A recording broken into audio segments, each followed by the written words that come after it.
Vocês me ouvem bem? Aí? Não tem ninguém? Aí fica mais fácil.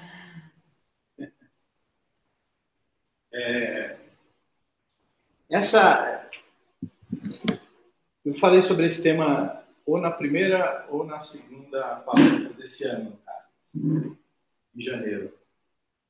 Acho que foi a primeira. E a ideia ali foi que a gente olhasse um pouquinho para o ano de 23, talvez de uma forma diferente, que é o que nós vamos falar já já. E aí ele serve talvez como uma reflexão, que é o que eu fiz quando eu atualizei esse material, e ao mesmo tempo para a gente já olhar para 24.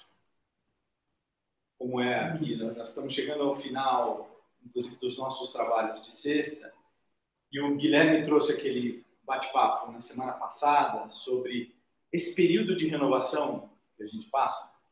Parece que é uma data apenas, né, que muda do dia 31 primeiro, ou apenas algumas festas para a gente descansar, mas eles servem também como um grande propósito de reflexão, de renovação, olhando para frente. Para mim, esse é o grande, talvez o grande movimento, principalmente do Ano Novo.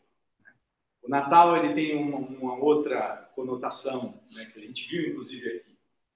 Mas aquela passagem de sair de um ano para o outro, que pode ser, né, ela traz, acho que uma energia, esperança e renovação que deveriam talvez nos guiar ao longo de mais um degrau que a gente vai trilhar.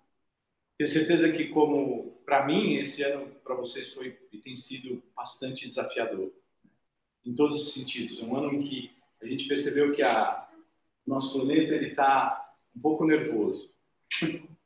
Mas não quer dizer que esteja no caminho errado. Isso é importante.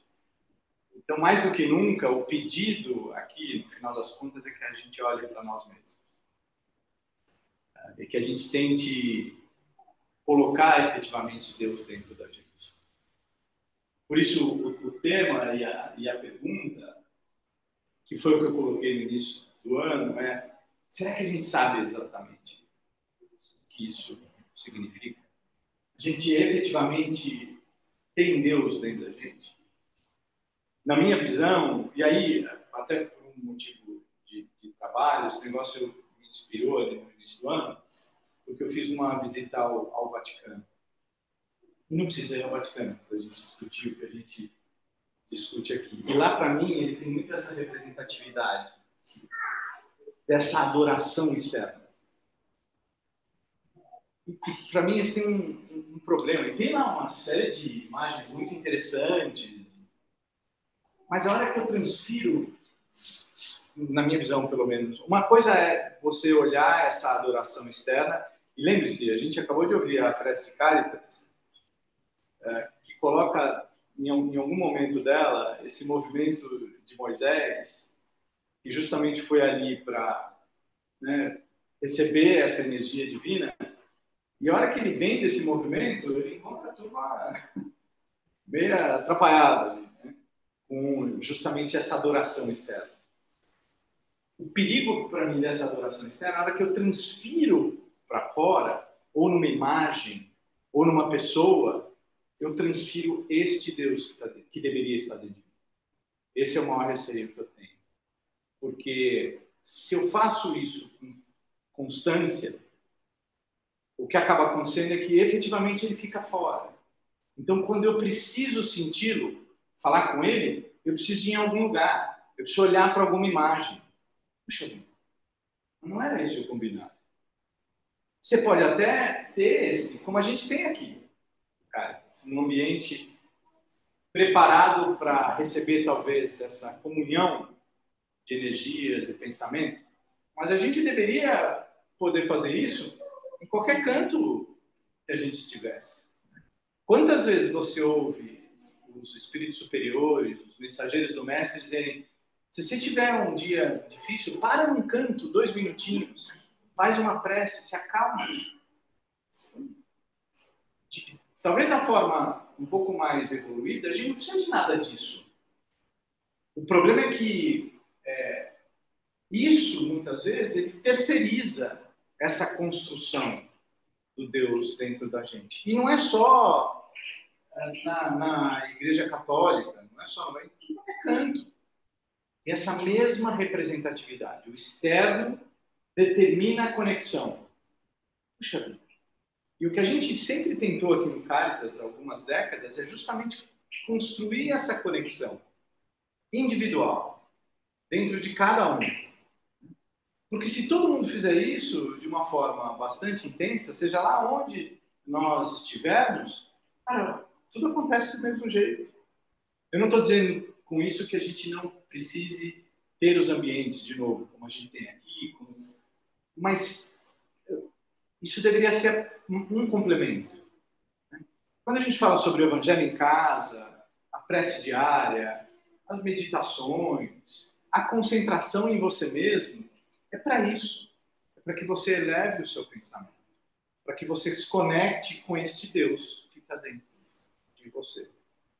Então, o que a gente aprendeu ao longo do tempo, foi uma das maiores lutas do movimento de Moisés, foi justamente transferir essa terceirização para dentro de cada um. A experiência que ele teve com o povo inteiro foi justamente isso. Carregar a fé dentro do peito, para que pudesse efetivamente caminhar em direção a essa representatividade. E lembre-se da história, o quanto ele não sofreu no meio do caminho. Com o bezerro de ouro, e com todas as outras imagens que pareciam que eram necessárias para que houvesse mais esperança, mais fé. Puxa vida.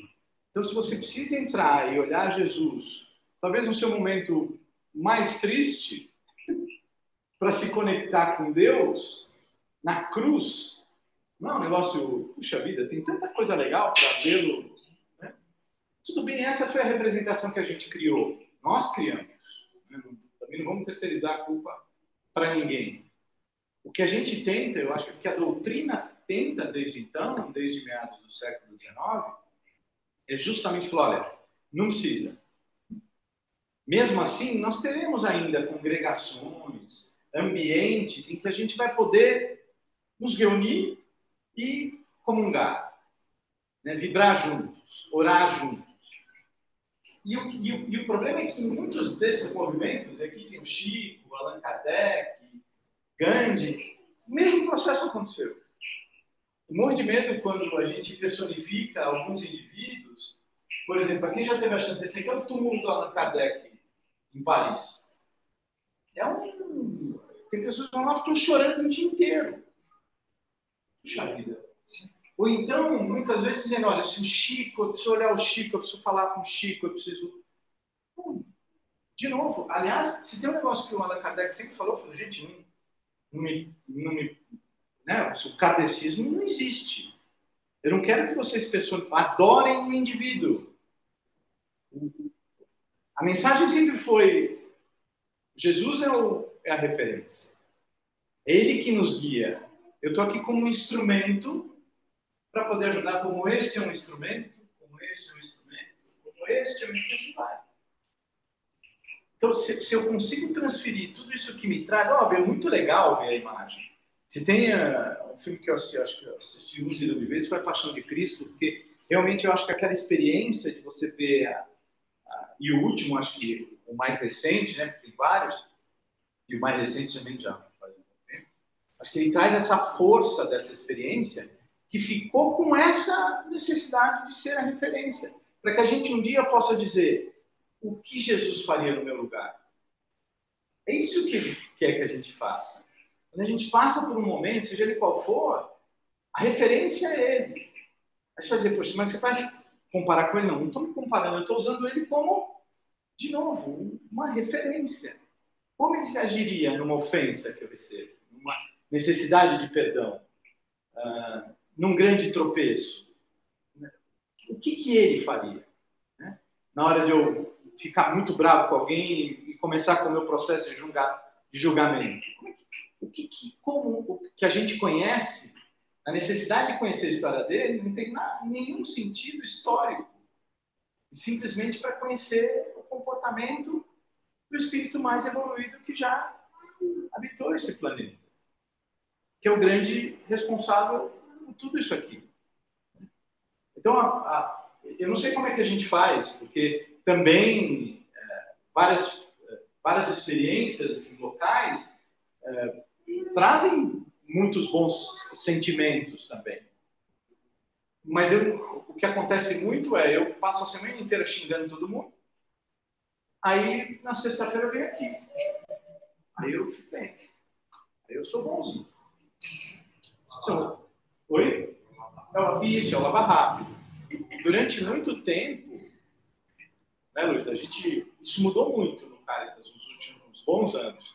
Mas no comecinho do Caritas, assim, o evangelho inicial que a gente fazia, e como tinha muitas salas de trabalho mediúnico, todo mundo só faltava falar assim, vamos logo.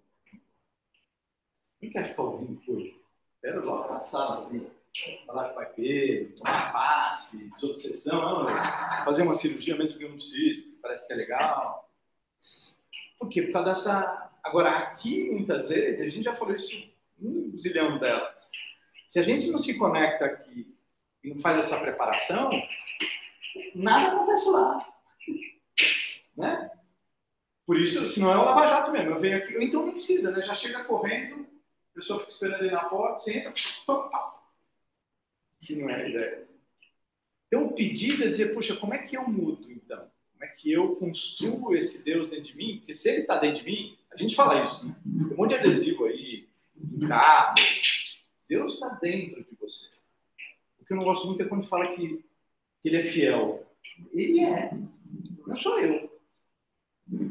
Isso que sem nenhum julgamento para quem escreve, mas é uma frase que para mim eu nunca consegui entender. Deus é fiel. Mas eu já sabia.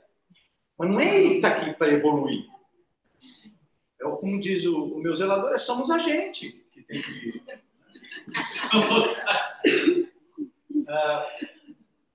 Como eu não consegui carregar o PowerPoint, esse aqui é o PDF, então veio tudo junto. Então nós vamos ver devagarinho cada um deles aqui. Jesus é uma referência. Qual que é a vontade que a gente tem sempre? Eu, durante muitos anos, ainda é assim. Quando eu assisti os filmes, a Páscoa é aquele que vem tudo. Vem todos os filmes de Jesus. Eu assisti aqueles filmes, sabia de cor até os outros do Velho Testamento, né? Daniel na Cova dos Leões. A semana inteira eu assisti aquele. Eu achava, para mim, era Netflix. Achava o máximo. Era quase que uma Avenger, né? Um super-herói. Então, tá ótimo. Não tinha uma distância muito grande. Né? Jesus e todos os outros apóstolos é uma figura distante e tão distante que sei lá para que serve. Mas é legal ver na época da Páscoa. Ao longo do tempo, o que a doutrina me ensinou, principalmente com o Evangelho segundo o Espiritismo, é falar, eu estou te contando um monte de coisa aqui, mas é para que você use esse troço. Não é para na Páscoa você relembrar que Jesus carregou a cruz, caiu, aí vem uma limpa, cai de novo. Não é aquilo, não é para você saber quantos passos ele deu na paixão. Cara, aquela experiência que ele deixou, e teve gente que já me disse assim, mas quem disse que aquilo tudo é verdade? Não interessa, é uma história boa. A experiência que ele deixou é a referência. Então, poxa, então quando ele se deparou ali com Madalena, quando ele se deparou com Lázaro, o que aconteceu? Então, de novo, o que ele faria no meu lugar? E vejam, a gente fala isso um pouquinho no Construindo, Conhecendo o Espiritismo, ainda não é construindo. Não. Às vezes a gente fala, estamos aqui hoje mais um encontro do ESG, do Conhecendo o Espiritismo do ESG. O que a gente fala muito lá é exatamente o que eu preciso para começar a entender como as relações acontecem entre o que eu tenho aqui dentro e o universo. É isso que funciona.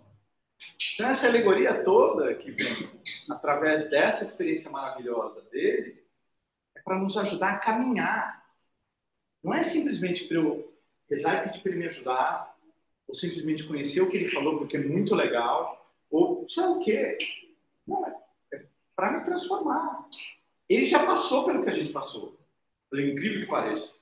Ele já esteve no mesmo estágio que nós estamos hoje. Ele não nasceu, não.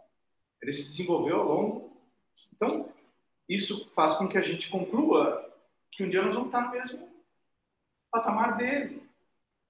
É isso que ele veio dizer para a gente.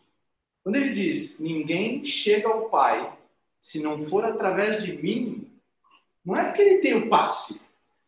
Pode falar comigo que eu sou o chefe do gabinete, entendeu? Então, se quiser falar com ele, eu que tenho a agenda. Não é isso. É que se a gente não tiver ele como referência, começar a agir como ele, pensar, falar, andar, amar, perdoar como ele, a gente não vai entrar no reino de Deus. É isso que ele fala. E eu também, quando eu ouvi isso a primeira vez, eu achei que realmente devia ter um guichê, um Jesus. Você tinha que ir lá e falar, será que você me arruma? Tal, um negócio. Mas eu queria dizer, eu sou a referência. Pra, gente, só para você... Mas será que a gente encara assim? Pelo que eu vejo, não. Ainda eu vou para um templo ou para qualquer ambiente em que ele esteja, não figura, como tem aqui, e eu olho para ele ainda, muitas vezes, com essa distância da Páscoa. E também na Páscoa você fica com aquela noção, eu quero ver Jesus, mas que hora vai chegar o ovo? Definitivamente. Mas e o que ele diz é, eu não estou distante. Eu estou muito mais perto de você do que você imagina. Por quê? De novo, ele falou, eu quero que você me coloque aqui, ó, a sua referência. Tem uma, acho que foi algum vídeo que, eu não sei se o Luiz mandou, alguém que mostrava, será que é Eurípides, que em determinado momento começa a cochilar, está passando por alguma coisa, ele é transportado. Não teve um videozinho disso? E ele é transportado para um lugar, ele chega, pelo que eu consigo lembrar agora, ele chega na beira de um lago e tem ali uma figura de costas que vira-se para ele, chorando muito, e é Jesus. E ele fala, caramba, bicho, o que aconteceu? Ele falou, cara, cada vez que eu lembro que tudo que eu deixei escrito não é seguido, que a referência não está na frente de vocês, me dá muita dor no coração. Aí ele volta para cá, não sei se é Eurico, mas ele transformou a vida dele. Ele começou a fazer uma série de coisas aí para frente. Caramba, tá lá, o manual tá lá. O que Kardec pediu, quando ele reinterpretou o Novo Testamento para a gente, e carimbou ali como uma doutrina espírita, ele podia carimbar de qualquer outro jeito. O que ele estava? Ele estava repaginando a experiência com muito mais profundidade, com muito mais fé e esperança. Ele dizia, gente, não é Jesus, só Jesus que ressuscita, que tem aquele negócio todo, tal, não é. E ele falava isso. Quantas vezes Jesus olhou para os apóstolos com vontade de mandar todo mundo castigo para dizer, meu Deus do céu, quando vocês vão aprender? Quando vocês vão ter a fé que vocês têm no peito? É isso que ele pede para a gente. Então, enquanto a gente tiver essa noção que eu tenho, vai ser distante. A gente vai ser pequenininho e ele grandão. Pequenininho, isso já é. Mas ele está dizendo, olha, eu sou você amanhã. Então, chega mais perto, para você ver como efetivamente o caminho pode ser seguido, né? Os pilares que ele deixou para a gente são esses: fé, esperança, amor e caridade. Essas 4 palavrinhas têm tudo o que ele nos ensinou. Fé, esperança, amor e caridade. Aqui, de novo, pilar é pilar, né? Ele sustenta toda a plataforma da experiência do que ele nos deixou. Mas, basicamente, cada passagem que foi colocada para o nosso conhecimento, ela contém esses 4 pilares. Mas aqui está um grande segredo. A gente conhece no movimento espírita pessoas que há 20 anos estudam o livro dos médiuns, o livro dos espíritos, Gênesis, e conhecem aquilo com uma profundidade enorme. E são capazes de citar passagens e passagens de cada uma das obras que Kardec nos deixou. E aí? Como é que é o dia a dia dessa pessoa? Como é que ela acorda? Como é que ela se relaciona com todo mundo que ela encontra? Como é que ela se relaciona com as suas barreiras, os seus desafios, a necessidade de evolução e assim por diante? É isso que conta. Se eu sei a A resposta da pergunta 285 do Livro dos Espíritos, ou não, pouco importa. Mas se eu vivo aquilo dentro do peito, é tudo que precisa. O que a gente sempre teve muito receio aqui no Caritas, né, Luiz, em todos os nossos grupos de estudo, que a gente nunca gostou de chamar de curso, inclusive de aula, eram grupos de estudo, é exatamente isso. Esquece a necessidade de saber por saber, mas tente absorver aquilo e coloque em prática. E a prática é isso, ou seja, amanhã eu preciso ser uma pessoa melhor do que eu sou hoje. E se eu refletir, tentar dizer, olha, eu preciso definitivamente entender como é que Jesus faria no meu lugar, é para que eu comece a praticar aquilo que ele faria. Óbvio, sem a evolução que ele tem hoje, mas é engatinhando como ele engatinhou, meu Deus do céu. Mas se ele deixou a referência, é o que a gente já falou assim, o Gustavo está cansado, pessoal, Guilherme também, Érica, que a gente vai falar já que são as leis naturais, as leis universais. Ele deixou isso para a gente também. Gente, é assim que as coisas funcionam. Ele falou assim, ó, isso aqui é assim que funciona o universo. O processo evolutivo de cada um de nós tem este funcionamento, essas regras, esse volume de causa e efeito. E a gente não entendi. Ou então não sei onde está, ou não tenho tempo para mexer com essas coisas. E aí sim eu fico nessa batalha de colocar ele de novo na semana da Páscoa. O caminho é a construção. A gente fica olhando, um dia nós vamos chegar no Reino de Deus. Vamos, então senta aí e espera. Mas não é metrô. É só a gente esperar as estações. Eu preciso dar uma caminhada. E aí é o problema, porque se respeita o tempo e o movimento de cada indivíduo. Se você quiser agora ficar parado aqui, dizendo, eu não vou mexer nesse negócio hoje, só vou discutir isso aí semana que vem, não tem problema nenhum. Decisão sua. Que a gente fala com todo o famoso livre-arbítrio. Mas, ao mesmo tempo, se eu quiser caminhar, Jesus disse várias vezes, você dá um passo em minha direção, eu estou 10 na sua. Então, é a gente que tem que andar, né? Sabe aquele famoso, olha, eu não vou hoje no Caritas lá porque eu não posso, mas você pede uma vibração para mim? Não, peço, não tem problema nenhum. Mas é alguém que...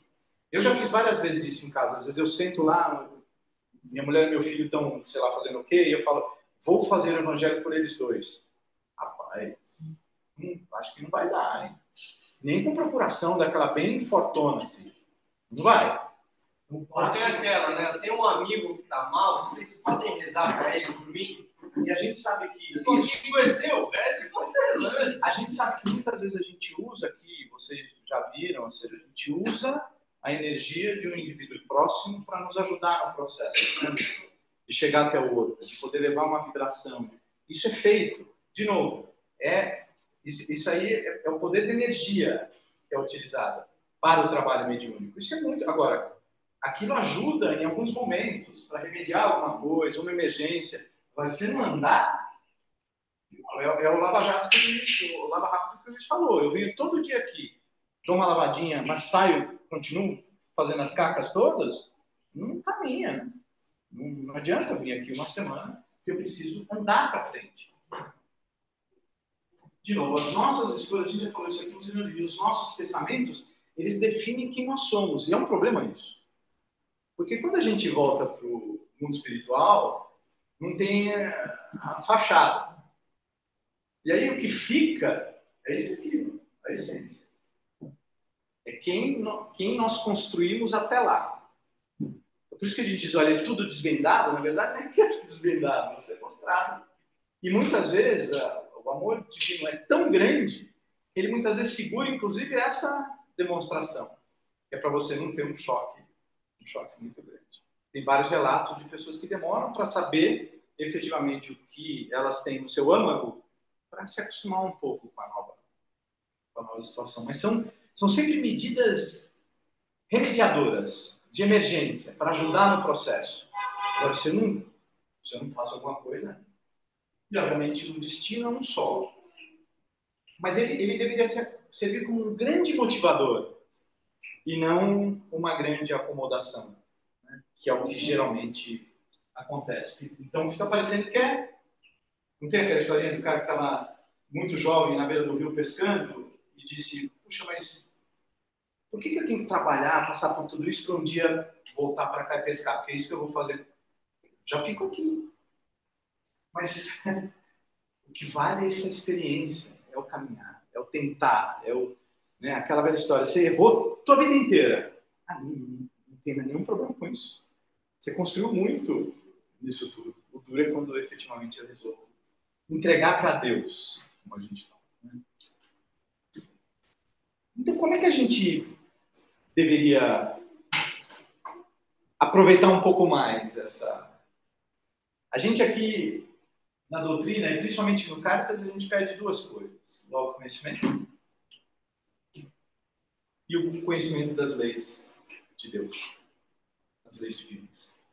Então, se a gente souber aquilo que ele nos coloca como sendo as premissas para a nossa evolução, e a gente entrar efetivamente no caminho de olhar para a gente mesmo, dificilmente você vai deixar de evoluir. Aliás, se essa velocidade de dedicação for rápida, então mais rápido vai ser o teu caminhar para cima. Então não parece... Jesus fala várias vezes, né? Eu não pedi para ninguém aqui subir o Monte Everest, mudar um prédio daqui para lá. Eu só quero que vocês usem esses pilares de fé, esperança, amor e caridade. E saibam como as coisas funcionam. Então você toma essa ação, faz essa escolha, aquela é a consequência. O que a gente tenta o tempo todo é desvirtuar a lei.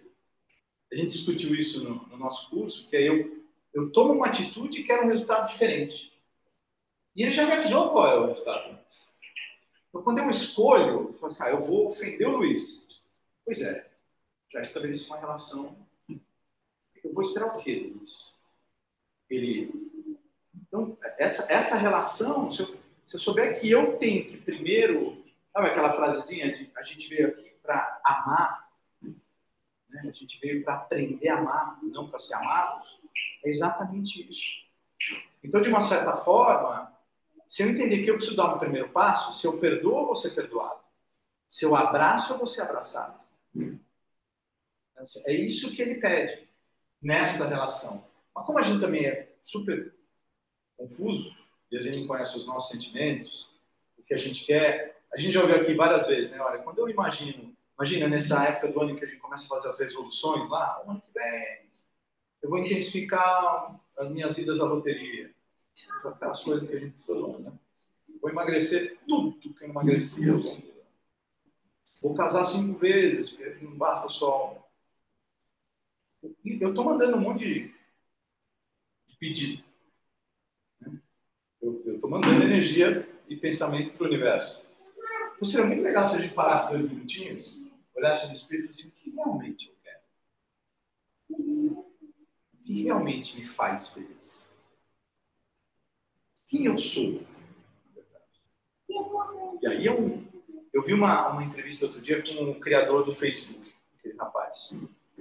O cara pergunta, ele vem responder um monte de coisa, né, sempre com muita articulação, e o cara pergunta, qual que é o teu propósito de vida? Não sai nada. Fica muito. Olhando para o cara, rezando para cair a chave geral do prédio.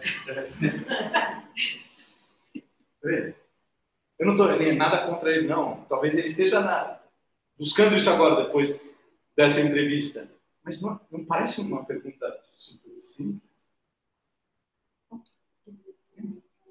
Porque que a gente tenta, pelo menos, colocar na doutrina é que aquelas perguntas existenciais, de onde eu venho, a gente imagina que elas foram respondidas. Né? Agora, o teu papel, o teu Deus dentro de você só você consegue responder. O que eu estou fazendo aqui agora? E ele dá todos os sinais do que, como você poderia identificar isso. O que te equilibra? O que te dá harmonia? O que te coloca efetivamente num balanço mais harmônico? Essas são as suas coisas. Porque todo mundo acha que é talento, né? Você precisa achar a sua paixão. Isso aqui precisa lembrar que é um mundo de provas e expiações. O que a gente precisa achar é um equilíbrio. A gente precisa saber o que me dá harmonia. O que me faz sentir essa leveza que a gente sente em vários momentos da nossa vida. Só que elas são muito esporádicas. Essa é a busca. O dia que você estiver andando no seu trilho, aquele que você escolheu juntamente com outros, que também te amam para você caminhar, é o que vai te ajudar. Óbvio, nesse caminho tem muita aceitação, mas ao mesmo tempo é essa descoberta, né? Isso aqui eu achei uma vez na internet, achei muito interessante. Isso aqui é uma escultura, chama Melancolia, fica numa cidade na Suíça, acho que é de um artista plástico romeno. Eles olham, isso aqui é um homem sem Deus. Ele olha para dentro de si e enxerga um buracão. Para mim, essa é a melhor representação. E olha, ele coloca, o homem olha para dentro de si mesmo e sente um grande vazio. Ninguém explica Deus, mas pode-se explicar o vazio do ser humano que não tem Deus. Isso aqui eu acho que somos todos nós, de um jeito ou de outro. Talvez o buraco muito menor, maior. Mas essa necessidade de preencher esse negócio é a busca. E ela não está fora, gente. Ela não está no Vaticano, em Meca, na Federação Espírita, no Caritas. Aqui são lugares de apoio, de ajuda, talvez de conscientização, de busca de alguns paliativos. Mas essa busca aqui, para preencher esse negócio, que todos nós temos, só caminha ali dentro da gente. E aí, interessante, eu já falei várias vezes aqui, né, e obviamente a adoração começa, né? Você jamais vai conseguir amar o outro se você não se ama. Você não vai conseguir preencher ninguém se você não for preenchido. Você não consegue dar aquilo que você não tem. Eu já falei isso uns milhões de vezes aqui, eu falo para mim isso todo dia. Para você doar uma roupa, você precisa ter dinheiro para comprar uma. Para você doar amor, você precisa ter por você mesmo. Para você respeitar, você precisa se respeitar. E aí o interessante é que tem esse texto, eu já li algumas vezes para vocês, de Madre Teresa de Calcutá, que é um negócio maravilhoso. Ela diz exatamente isso. Ela diz que, olha, muitas vezes as pessoas são egoístas, ilógicas e insensatas. Perdoe-as a si mesmo. Se você é gentil, as pessoas podem acusá-lo de ser egoísta e interesseiro. Seja gentil a si mesmo. Se você é um vencedor, terá alguns falsos amigos e alguns inimigos verdadeiros. Vença a si mesmo. O que você leva anos para construir, alguém pode destruir de uma hora para outra. Construa a si mesmo. Se você tem paz e é feliz, as pessoas podem sentir inveja. Seja feliz a si mesmo. O que você faz hoje pode ser esquecido amanhã. Faça mesmo assim. Dê ao mundo o melhor de você, mas isso pode nunca ser o bastante. Dê o melhor de você a si mesmo. Se você é honesto e franco, as pessoas podem enganá-lo. Seja franco e honesto a si mesmo. Veja você que no final das contas é entre você e Deus. Nunca foi entre você e os homens. Nunca foi para fora. Nunca foi num templo, numa imagem, numa estátua, numa prece. Aqui, ó. Se você sente isso tudo aqui, se você consegue ver isso acontecendo na sua vida e direcionando os seus passos, aí as coisas começam a mudar. Se não, é mais um texto bonito de se ler. Mas ele deveria servir para a gente de novo, para amanhã de manhã a gente fazer alguma coisa diferente. Espero que em 2024, senão eu vou aparecer de novo com essa apresentação aqui. Mas eu não posso terceirizar o ano maravilhoso que vai ser 24. A gente tem que construí-lo. E não tem mérito melhor. Né? Eu sempre digo, Deus coloca as batalhas na nossa frente para nos dar o privilégio da vitória. E não é para acabar com a gente. Ele diz, olha, eu vou te colocar lá, porque no final você vai ser o vencedor. E eu estou aqui do lado. A gente não quer, né? Mas precisa ser hoje? Não, precisa ser hoje. Você decide quando você vai. mas a gente que tem que ir. Então, 24 vai ser espetacular. Vai. Nós vamos construir esse negócio. Obrigado, gente. Era isso.